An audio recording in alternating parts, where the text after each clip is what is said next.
పరబ్రహ్మాన్ని నిజానికి ఈ మాంసచక్షువు చేత చూడలేం, కానీ గురువును చూడగలం కాళ్ళు చేతులతో పెడుతున్నాడు కాబట్టి.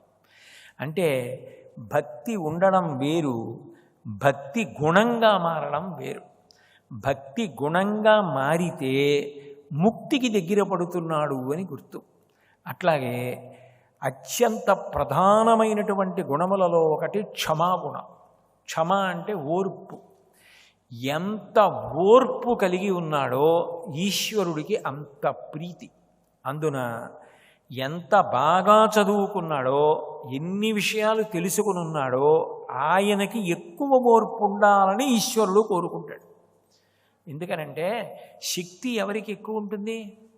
ఎవరు బాగా చదువుకున్నాడో, ఎవరు బాగా తపస్సు చేసి ఉన్నాడో ఆయన మాట ఆయుధం అయినప్పుడు ఆయనకే ఓర్పు ఉండాలి. ఆయనకే ఓర్పు లేకపోతే ఎంత ప్రమాదం వస్తుంది? దుర్వాసో మహర్షి తరచుగా శపిస్తారు, ఎంత ఇబ్బందులు వస్తాయి? విశ్వామిత్రుడు శపించాడు, ఎన్ని ఇబ్బందులు వచ్చాయి? మాట ఆయుధం అవుతుంది. ఓర్పు పట్టగలిగితే చాలా చాలా గొప్ప విషయం. ఆ ఓర్పు ఎక్కడుందో అక్కడ ఈశ్వరుడు మిక్కిలి ఆనందాన్ని పొందుతాడు. అంటే భక్తి గుణంగా మారింది. మీరు చూడండి, అందుకే రామాయణంలో ఒక విచిత్రమైన శ్లోకం ఉంటుంది. క్షితిక్షమా పుష్కర సన్నిభాక్షి యారక్షిత రాఘవలక్ష్మణాభ్యాం సారాక్షసీభి వికృతేక్షణాభి సంరక్షిత సాంప్రతి వృక్షమూలే. సీతమ్మ ఎవరు? సాక్షాత్ భూదేవి యొక్క కుమార్తె, జనక మహారాజు గారి యొక్క కుమార్తె. అంత గొప్ప తల్లి ఇవాళ వికృతమైనటువంటి రూపములు కలిగినటువంటి రాక్షస స్త్రీలు చుట్టూ పరివేష్టించి ఉండగా, మాట్లాడకూడని మాటలు మాట్లాడుతుండగా ఆవిడ తలుచుకుంటే కేవలం ఆవిడ ఒక్క హుంకారం చేసిన, ఒక్క మాట మాట్లాడిన లంక అంతా కూడా భస్మరాశి అయి పడిపోతుంది. ఆవిడే చెప్పింది, అసందీశాత్తు రామశ్చ తపసశ్చానుపాలనాత్ నత్వాం కుర్మి దశగ్రీవ భస్మార్హి తేజస అంది. నేను పతివ్రతని, రాముడి ఆజ్ఞ అవలేదు కాబట్టి స్వతంత్రించి నన్ను నేను రక్షించుకోవట్లేదు. నేనే అలా అనుకుంటే ఒక మాట చేత నిన్ను బూది కుప్ప చేస్తానంది. అంత శక్తి కలిగిన తల్లి అంత ఓర్పు పట్టింది కాబట్టి రాముడికి అంత కీర్తి వచ్చింది. సీతమ్మ భర్త రాముడు, రాముడి భార్య సీతమ్మ, ఆవిడ ఓర్పు అటువంటిది, రాముడి ఓర్పు అటువంటిది అని రామ కథ రామాయణం చెప్పుకుంటాం. ఓర్పు లేదనుకోండి ఎంత ప్రమాదకరమైన సందర్భం జరుగుతుంది. రాముడు సీతమ్మని కష్టంలోంచి విడిపించి తెచ్చుకోలేకపోతే సీతమ్మ తనని తాను రక్షించుకుని రావణ సంహారం చేసి రాముడి పక్కకి వెళ్ళిపోయిందంటే నరుడిగా వచ్చిన రామావతారానికి కీర్తి ఎలా దక్కుతుంది? రాముడికి ఆ కీర్తి దక్కాలంటే సీతమ్మ ఓర్పు పట్టాలి. ఎంత ఓర్పు పట్టింది అంటే, ఎవరికైనా కష్టం వస్తే చెప్పుకోవడానికి పక్కన ఒక మనిషి ఉన్నాడు అనుకోండి, అంతకన్నా తక్కువ కష్టం ఇంకోటి ఉండదు. అసలు చెప్పుకోవడానికి మనిషి లేడనుకోండి, అంతకన్నా పెద్ద కష్టం ఉండదు. రామాయణంలో రాముడికి తన కష్టం చెప్పుకోవడానికి పక్కన హనుమ ఉన్నారు, లక్ష్మణస్వామి ఉన్నాడు, సుగ్రీవుడు ఉన్నాడు. సీతమ్మకి ఎవరున్నారు? చుట్టూ రాక్షస స్త్రీలే. లంబకర్ణ లలాటంచ లంబోదర పయోధరాం లంబోష్టీం లంబచుబుకాం లంబాస్యాం లంబజానుకాం. అటువంటి రాక్షస స్త్రీలు ఉన్నప్పటికీ కూడా ఓర్పు పట్టిన సీతమ్మ యొక్క కథని ఆదర్శంగా తీసుకుని సీతమ్మలా ఓర్పుగా బతకండి అంటారు. నరకాంతగా వచ్చిన సీతమ్మని రక్షించినది ఏది అంటే ఆమె పతివ్రతా ధర్మము అని చెప్పవలసి ఉంటుంది. ఎవరు ఏది అనుష్ఠించాలో అది అనుష్ఠించడం వాళ్ళ వైపు నుంచి ధర్మం. అప్పుడు ఆ ఓర్పు ఏదుందో అది ఈశ్వరుడికి ఎంత ప్రీతిపాత్రమైంది. ఆ ఓర్పు పట్టగలిగితే అంటే భక్తి కేవలము భగవంతుని యందు ప్రేమగా నిలబడిపోవడం అన్న స్థాయిని దాటి ఈశ్వరుడికి ప్రీతిపాత్రమైన రీతిలో అది గుణములుగా మారిపోతోందనుకోండి. అది గుణములుగా మారిపోతున్నప్పుడు ఈశ్వరుడు దగ్గరికి భక్తుడు వెళ్ళడం కాదు, భక్తుడి దగ్గరికి ఈశ్వరుడు పరిగెత్తుకొస్తాడు. పరిగెత్తుకొచ్చి అటువంటి వారికి సాక్షాత్కరిస్తాడు. వాళ్ళ కోసమని ఎంత కిందకైనా దిగొస్తాడు, ఎంత క్లిష్టమైన సన్నివేశంలోకైనా ప్రవేశిస్తాడు. మీకు నేను దీనికి ఒక ఉదాహరణ చూపిస్తాను. హిరణ్యకశిపుడు బ్రహ్మగారి గురించి తపస్సు చేశాడు. తపస్సు చేస్తే ప్రత్యక్షం అవడం దేవతలకి ఉండవలసిన కర్తవ్యం. కాబట్టి బ్రహ్మగారు ప్రత్యక్షం అయ్యారు. అది రాక్షసులు చేశాడా, దేవతలు చేశారా, ఋషులు చేశారా, మనుష్యులు చేశారా, పుణ్యాత్ముడు చేశాడా, ఇవన్నీ అనవసరం. తపస్సు చేసినప్పుడు ప్రత్యక్షం అవ్వాలి, అది దేవతల కర్తవ్యం. కాబట్టి బ్రహ్మగారు వచ్చారు. ప్రత్యక్షం అయిన తర్వాత అడిగిన వరం ఇవ్వాలి. కాబట్టి ఇప్పుడు హిరణ్యకశిపుడు అన్నాడు, గాలిన్ కుంభిని అగ్ని అంబువుల ఆకాశస్థలిన్ దిక్కులన్ రేలన్ ఘస్రమలన్ తమప్రభల భూరిగ్రాహ వ్యాళాదిత్య నరాది జంతు కలహం వ్యాప్తిన్ సమస్తాస్త్ర శస్త్రాళిన్ మృత్యువులేని జీవనములోకాదీశయింపవే అన్నాడు. నేను గాలిలో చచ్చిపోకూడదు, అగ్నిలో చచ్చిపోకూడదు, నీటిలో చచ్చిపోకూడదు, ఆకాశంలో చచ్చిపోకూడదు, భూమి మీద చచ్చిపోకూడదు, ఇంట్లో పోకూడదు, బయట పోకూడదు, ప్రాణం ఉన్న దాంతో పోకూడదు, ప్రాణం లేని దాంతో పోకూడదు, అస్త్రము చేత పోకూడదు, శస్త్రము చేత పోకూడదు, నరుడి చేతిలో పోకూడదు, మృగం చేతిలో పోకూడదు, యక్షగంధర్వ కిన్నెర కింపురుషుల చేతిలో పోకూడదు అన్నాడు. అంత తపస్సు చేసినప్పుడు వరం ఇవ్వాలి, తథాస్తు అన్నాడు. ఆ తర్వాత కొంతకాలానికి ప్రహ్లాదుడు ఏమన్నాడు, ఎక్కడున్నాడరా హరి అని అడిగాడు హిరణ్యకశిపుడు. ఇందుకలడందులేడని సందేహము వలదు చక్రి సర్వోపగతుండెందెందు వెదకి చూచిన అందందేగలడు దానవాగ్రణి వింటే అన్నాడు. నాన్నగారు ఇదేం ప్రశ్న అండి, ఎక్కడున్నాడు విష్ణువు, ఎక్కడున్నాడు విష్ణువు అని అడుగుతాడు. అసలు విష్ణువు లేని చోటు ఉందా? విష్ణువు సర్వత్ర వ్యాపించి ఉన్నాడు నాన్నగారు, విష్ణువు లేని చోటు లేదు అన్నాడు. అంటే ఆయన అన్నాడు, ఒరే నువ్వు అంతటా విష్ణువు ఉన్నాడంటున్నావు కదా, నా చూపుడు వేలు ఎక్కడ ఆపి నేను అడిగితే అక్కడ చూపించగలవా అని అడిగాడు. ఇంకా అనుమానమా? మీరు ఎక్కడ అడగండి అక్కడ నేను చూపిస్తాను భగవంతుడు ఉన్నాడు భగవంతుడు. ఇప్పుడు భక్తుడి యొక్క నమ్మకం, భగవంతుడు అంతటా ఉన్నాడు, అది ఆయన పరమ విశ్వాసం. ఆయన ఎప్పుడూ చూస్తూ ఉంటాడు, అందుకని ఆయన చెప్పినట్టు బ్రతికితే ఆయన ఆనందిస్తాడు. ధర్మం ఆచరించాడు, రాక్షసుడుగా పుట్టి అంత ధర్మాత్ముడయ్యాడు. ఇప్పుడు ఈశ్వరుడు సంకటంలో పడ్డాడు. అటు బ్రహ్మగారు వరాలు ఇచ్చారు, ఆ బ్రహ్మగారు విష్ణు భక్తుడు. ఇటు ప్రహ్లాదుడు తండ్రిని నిగ్రహిస్తున్నాడు, నువ్వు ఎక్కడ వేలు చూపిస్తే అక్కడి నుంచి వస్తాడంటున్నాడు. ఇప్పుడు ప్రహ్లాదుడి మాట నిజం చేయాలి, అక్కడ బ్రహ్మగారి మాట నిజం చేయాలి. హరి సర్వాకృతులం కలండనుచు ప్రహ్లాదుండు భాషింప ఎందును లేడు లేడంచు సుతుం దైత్యుండు తజ్జింప శ్రీనరసింహకృతి దాల్చనచ్యుతుడు నానాజంగమస్థావరోత్కర గర్భంబుల అన్ని దేశములను దండ ప్రభావంబునన్. కాబట్టి ఇప్పుడు బ్రహ్మగారిచ్చిన వరాలు అబద్ధం అవ్వకూడదు.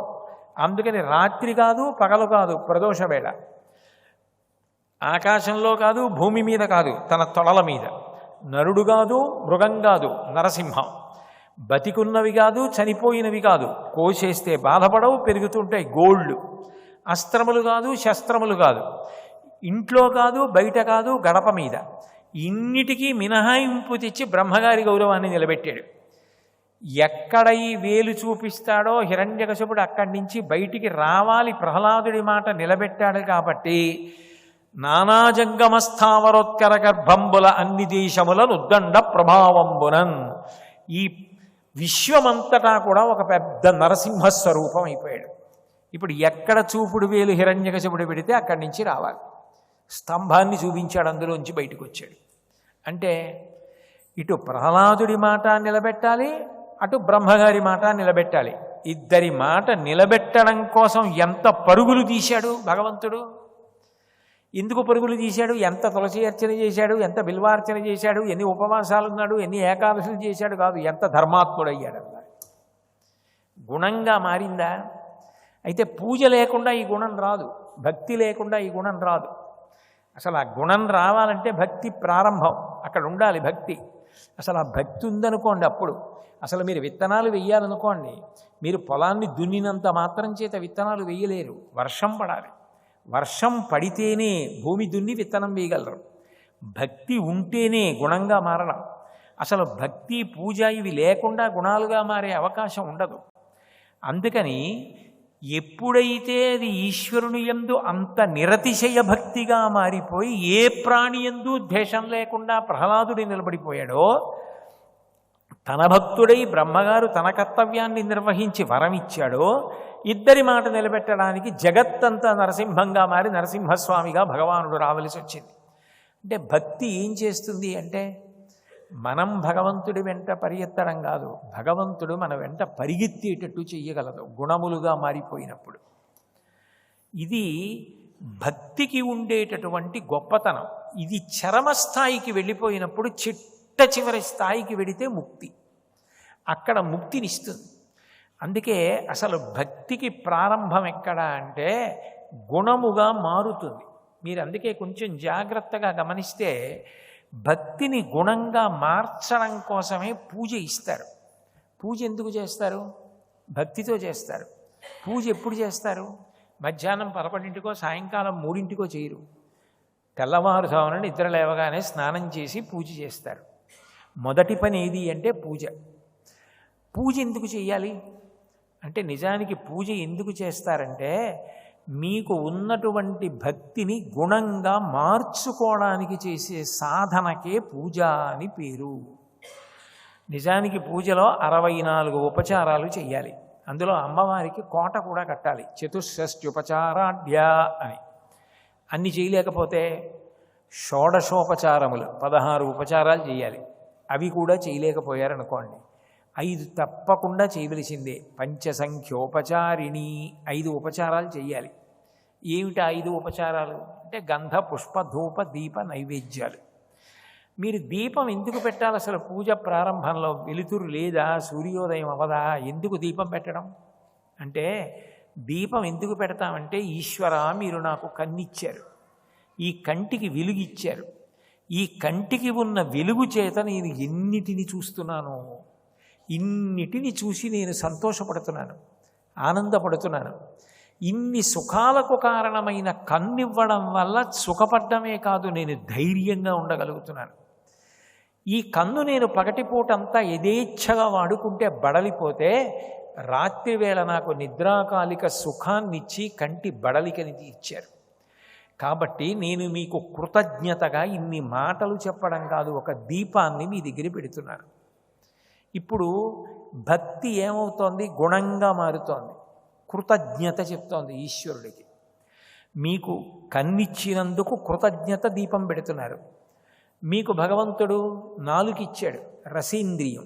ఒక తీపిలో ఎన్ని తీపిలో ఇన్ని రకాల రుచులు తిని సంతోషిస్తున్నాను. ఇన్ని తినడానికి నాకు అవకాశం ఇచ్చేది నాలుక. ఈ నాలుక మీరిచ్చి ఇంత సుఖాన్ని ఇచ్చినందుకు నేను మీకు నైవేద్యం పెడుతున్నాను అంటే కృతజ్ఞత. నాలుకిచ్చినందుకు నైవేద్యం పెడుతున్నారు. నిజానికి మీరు ఎన్ని కోట్ల సుఖాలు అనుభవించండి, 5 జ్ఞానేంద్రియముల మీదే ఆధారపడతాయి. కంటితో చూడడం, ముక్కుతో వాసన చూడడం, చెవితో వినడం, నాలుకతో రుచి, చర్మము చేత స్పర్శ, ఈ 5. ఈ 5 ఆగిపోతే ఇంకా సుఖము లేదు, దుఃఖము లేదు. అన్ని సుఖాలు ఈ 5 మీదే ఆధారపడతాయి. ఇవి ఇచ్చినందుకు 5 ఉపచారములు చేస్తారంటే ఏం చేస్తున్నారు? కృతజ్ఞత చూపిస్తున్నారు.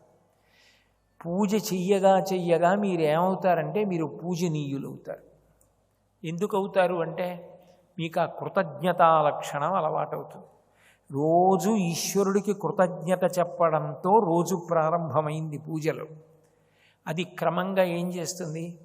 మీకు ఎవరు చిన్న ఉపకారం చేసిన వాళ్ళున్నా మీరు ఆ ఉపకారాన్ని స్మరించడం మీకు అలవాటు అవుతుంది. వాళ్ళు ఎంత ఉపకారం చేశారండి అని మీరు ముందు ఉపకార స్మరణ చేస్తూ ఉంటారు.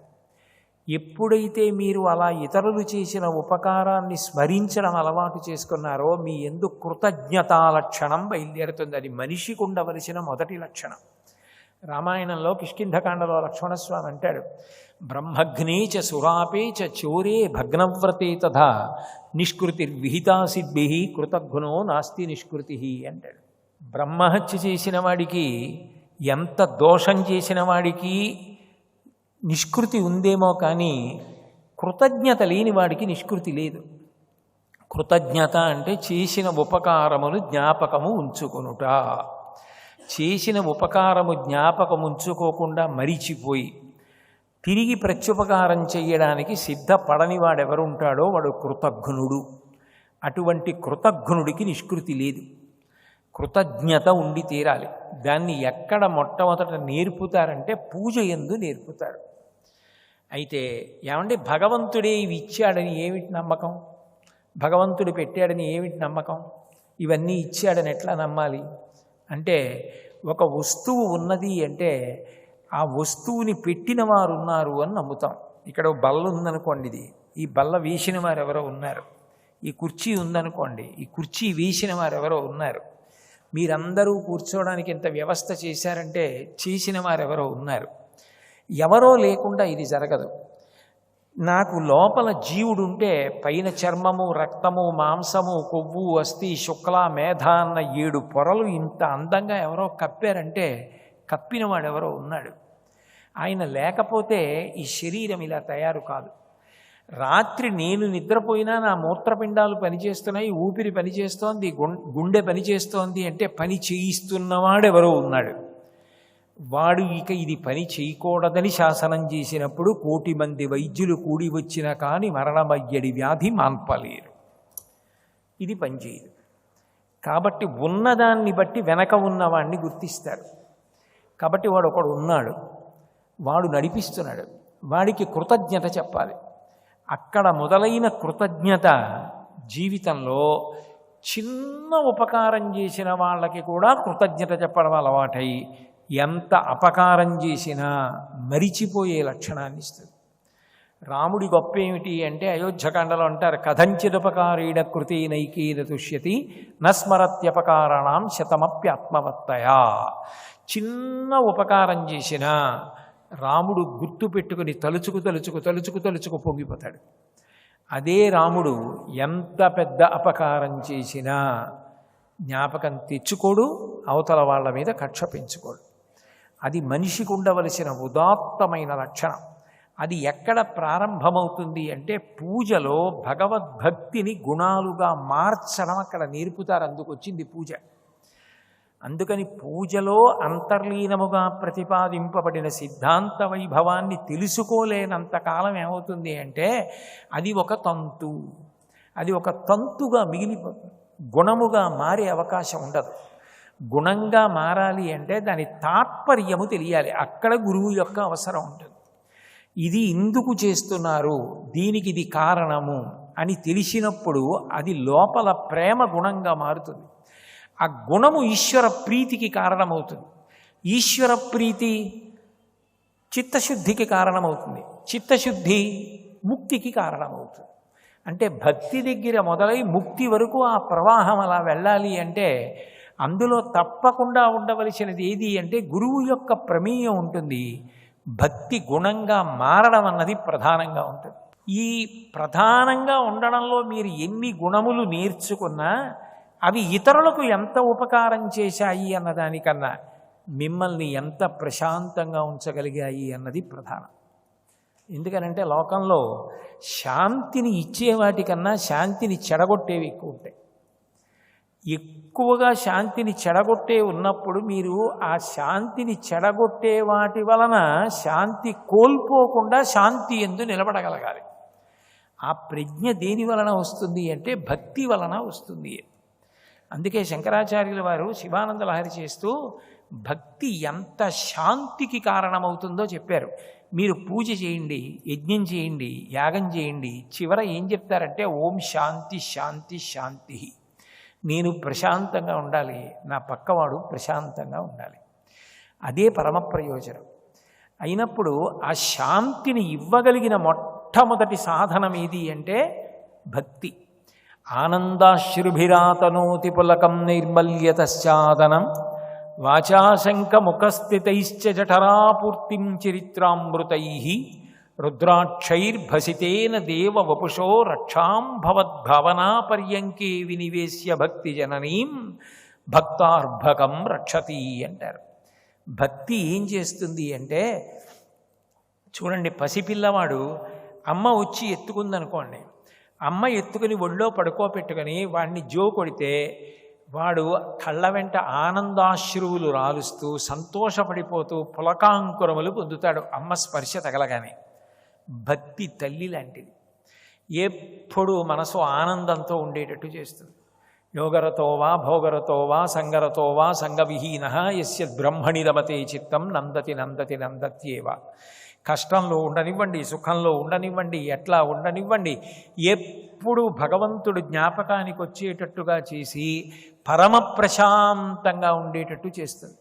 కష్టం వచ్చిందనుకోండి, నాకన్నా కష్టాలు పడిన వాళ్ళు ఎంతమంది ఉన్నారు, ఈ పాటి కష్టానికి నేను విచలితుడనైపోనా అని అయిపోకుండా ఊంచుకునే శక్తి ఇస్తుంది. అమ్మ ఎలా ఆనందాశ్రువులు కారేటట్టుగా ఎత్తుకుంటుందో అట్లా భక్తి అన్న అమ్మ ఆనంద భాష్పాలు కారేటట్టు చేస్తుంది. ఆతనోతి పులకం నైర్మల్యతశ్చాదనం, నిర్మలంగా ఉండడం అంటే ఎప్పుడూ కూడా అందరి యందు సమభావనతో ఉండి ఎవరు పాడవాలని కోరుకోకపోవడం, ఎవరికి ఏ మేలు కలిగినా తనకే కలిగినంత సంతోషపడిపోవడం, అట్లా నిర్మలంగా ఉండగలగడం అనేటటువంటి దుప్పటి అమ్మ కప్పి దోమలు ఈగలు కుట్టకుండా రక్షించినట్లు భక్తి అన్న తల్లి నిర్మలత్వం అనేటటువంటి దుప్పటి కప్పుతుంది. నైర్మల్యతశ్చాదనం వాచాశంఖముఖస్థితైశ్చ జఠరాపూర్తిం చరిత్రామృతై. అమ్మ పాలు ఇచ్చి పిల్లవాడి కడుపు నింపినట్టు భక్తి చెవుల గుండా ఎప్పుడు భగవంతుని యొక్క కథలు వినడం అనేటటువంటి అమృతాన్ని గుండెలలోకి వెళ్ళేటట్టుగా చేస్తుంది. అలా వెళ్ళడం ద్వారా లోపల ఉన్నటువంటి ఆ జనన మరణ చక్రంలో ఎగురుతున్నటువంటి ధూళి ఏది ఉందో ధూళి అణిగిపోయేటట్టు చేయగలిగినది ఏది అంటే ఆ భక్తికి సంబంధించిన కథాశ్రవణం. అందుకే గళంతీ శంభోత్వచరిత సరిత కిల్బిషరజో దళంతీ ధీకుల్యాసరణిషు పతంతీ విజయతాం దిశంతీ సంసార భ్రమణ పరితాపోపశమనం వసంతీ మచ్చేతో హ్రదభువి శివానందలహరి అంటారు శంకర్లు. ఆ కథ వినడంలో అంత ఆసక్తి, అంత సంతోషం. అట్లా చేస్తుంది భక్తి. అట్లాగే రుద్రాక్షైర్భసితేన దేవ వపుషో రక్షాం, ఎప్పుడు భగవత్ సంకేతములైనటువంటి భగవత్ చిహ్నములైనటువంటి రుద్రాక్షలు మెళ్ళలో వేసుకోవడం, భస్మ ధరించడం, ఇట్లాంటివి చేయించి ఆ భగవత్ సంబంధమైన చిహ్నముల చేత సంతోషం పొందేటట్టుగా చేస్తుంది. రుద్రాక్షైర్భసితేన దేవ వపుషో రక్షాం భవద్భావనాపర్యంకే వినివేశ్య భక్తి జననీం భక్తార్భకం రక్షతి. అమ్మ పిల్లవాణ్ణి ఊయలలో పడుకోబెట్టి ఊపుతూ పాట పాడి రక్షించినట్టు భగవద్భావనలలో ఎప్పుడు రమించేటట్టుగా చేస్తుంది భక్తి. అటువంటి భక్తి అన్వయం చేత సిద్ధిస్తుంది. ఆయన ఉన్నాడన్న నమ్మకం కలిగిన నాడు ఆయన పట్ల భక్తి అన్వయం అవుతుంది. ఆయన ఉన్నాడన్న నమ్మకాన్ని పునశ్చోత్తమ సాంత్వవాది మళ్ళీ మళ్ళీ మళ్ళీ మళ్ళీ మంచి మాటలు చెప్పడం ద్వారా భగవంతుడు ఉన్నాడన్న నమ్మకాన్ని గురువు కల్పిస్తాడు. అదృష్టం ఏమిటంటే కొంతమందికి ఇట్లా ఎవ్వరూ చెప్పవలసిన అవసరం లేకుండా గత జన్మ సంస్కారం అనవలసి ఉంటుంది. గత జన్మలలో చేసుకున్నటువంటి పుణ్య ఫలితంగా అకస్మాత్తుగా అంత భక్తి ఏర్పడచ్చు, చెప్పలేము. అది కూడా సంభవం అవుతుంది. ఎందుకనంటే అదే శివానంద లహరిలో శంకరాచార్యుల వారు భక్తి యొక్క గొప్పతనానికి పట్టాభిషేకం చేసే శ్లోకం రాశారు. ఆ శ్లోకంలో ఇలా గురువు ప్రబోధం చేయడం, వినడం, భగవంతుడి గురించి తెలుసుకోవడం, అప్పుడు ఉపచారాలు చేయడం, గుణాలుగా మారడం ఇవన్నీ లేకుండా ఒక ఆయనకి అకస్మాత్తుగా అట్లా భక్తి ఏర్పడింది. మార్గావర్తిత పాదుకా పశుపతే రంగస్య కూర్చాయతే గండూషాంబు నిషేచనం పురరిపోర్దివ్యాభిషేకాయతే కించిద్భక్షితమాంసశైషకబలం నవ్యోపహారాయతే భక్తి కిం న కరోత్యహో వనచరో భక్త్యావతంసాయకే అన్నారు. తిన్నడు చాలా అమాయకుడైనటువంటి వ్యక్తి. అరణ్యాల్లో ఉండే జంతువుల్ని వేటాడి ఆయన ఆహారంగా తీసుకుంటాడు. ఒక రోజున ఎంత వేటాడినా ఆయనకి ఏదీ లభించలేదు. అలా తిరుగుతుండగా శివలింగం కనపడింది. ఆయన చూశాడు, నాకు ఆకలిస్తోంది, శివ మీకెంత ఆకలిస్తోందో, కాబట్టి ఉండండి వేటాడి మీకేమైనా పట్టుకొస్తాను తినడానికి అన్నాడు. ఏదో జంతువుని వేటాడాడు. వేటాడి అన్ని వైపుల నుంచి మాంసం తీసి కొరికి రుచి చూశాడు. ఆఖరికి ఏదో కళేబరంలో ఒకవైపు ఉన్నటువంటి మాంసం మాత్రం బాగా రుచిగా ఉన్నట్టు అనిపించింది. ఈ ఎంగిలి మాంసం ముక్క చేత్తో పట్టుకున్నాడు. పట్టుకున్న శివుడికి అలవాటు ఉంది, స్నానం చేస్తే కానీ తినడం, కాబట్టి నీళ్లు పట్టుకెళ్ళాలి. ఓ చేతిలో ధనస్సు ఉంది, అందుకని సువర్ణముఖరీ జలాలు పుక్కిట పట్టాడు. పుక్కిట పట్టి తిన్నగా గుడిలోకి పరిగెత్తాడు. మార్గావర్తిత పాదుకా పశుపతే రంగస్య కూర్చాయతి.